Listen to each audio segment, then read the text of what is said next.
Friends, welcome to our cooking channel Bharti creation. आज આપણે બનાવીશું શાકભાજીથી ભરપૂર સાવ ઓછા તેલમાં બનતો તેમજ નાના મોટા સૌને ભાવે તેવો બાજરીના લોટનો નવો જ નાસ્તો। તો ચાલો બનાવીએ।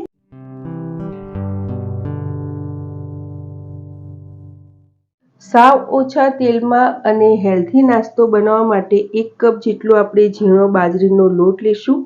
લોટને આપણે ચાળીને પછી લેવાનો છે। તેમાં આપણે 1 ચમચી સોજી મિક્સ કરીશું અને અડધો કપ જેટલું ખાટું દહીં, અત્યારે આપણે ખાટું દહીં હોય તેનો જ ઉપયોગ કરીશું અને થોડું પાણી મિક્સ કરીશું।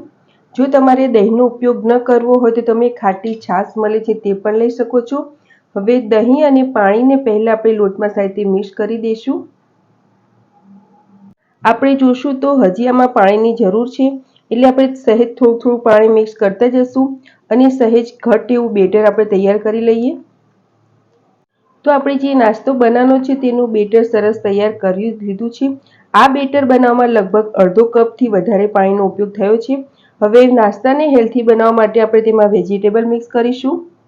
અડધો કપ છીણેલું ગાજર, અડધું ઝીણું કટ કરેલું કેપ્સિકમ, થોડા ઝીણા સમારેલા લીલા ધાણા, 1 મોટી ચમચી આદુ લસણ મરચાંની પેસ્ટ, અડધી ચમચી મરી પાવડર, અડધી ચમચી અજમો અને ટેસ્ટ પ્રમાણે મીઠું મિક્સ કરીશું।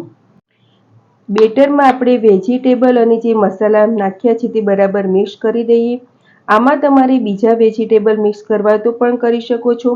તમે ઝીણી સમારેલી પાલક, મેથી તેમજ ડુંગળી અને ટમેટાં પણ મિક્સ કરી શકો છો અને જો તમે લસણ ન ખાતા હોય તો તેમાં લસણની સ્કીપ પણ કરી શકો છો।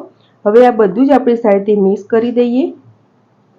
નાસ્તો બનાવવા માટેનું બેટર તો આપણું રેડી થઈ ગયું છે, પરંતુ જે આપણે બાજરીનો લોટ અને સોજી લીધા છે તે સરસ રીતે પલળી જાય એ માટે બેટરને આપણે 10 મિનિટ રેસ્ટ આપીશું। નાસ્તા માટેના બેટરને રાખીએ 10 મિનિટ જેવું થઈ ગયું છે અને આપણે જોશું તો લોટ પણ સરસ રીતે પલળી ગયો છે। હવે આપણે આમાંથી નાસ્તો બનાવીશું। આપણો નાસ્તો સરસ રીતે સોફ્ટ બને એ માટે અડધી ચમચી જેટલો ઈનો લેશું અને ઈનોને એક્ટિવ કરવા માટે આપણે 1 ચમચી પાણી મિક્સ કરીશું। ઈનોને બેટરમાં આપણે સાથે મિક્સ કરી દઈએ। નાસ્તો બનાવવા માટેના બેટરને આપણે આટલું ઘટ્ટ જ રાખીશું। હવે આપણે નાસ્તો બનાવીશું। આ નાસ્તો અત્યારે આપણે અપ્પમ પેનમાં બનાવીશું, એ માટે પહેલા અપ્પમ પેનને આપણે તેલથી સાથે ગ્રીસ કરી લઈશું।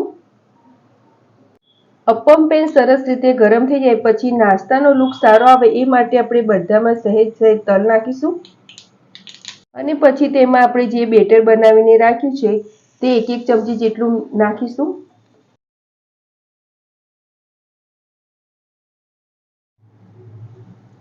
બેટર આપણે બધામાં સાથે પાથરી દીધું છે। હવે તેની ઉપરથી પણ આપણે સહેજ તલ સ્પ્રિંકલ કરીશું અને મીડિયમ ફ્લેમ પર આપણે નીચેની સાઈડ 2 થી 3 મિનિટ માટે થવા દઈશું। લગભગ 2 મિનિટ પછી જોશું તો ઉપરની સાઈડ સહેજ ડ્રાય થઈ ગઈ છે। હવે આપણે આને પલટાવી લઈશું।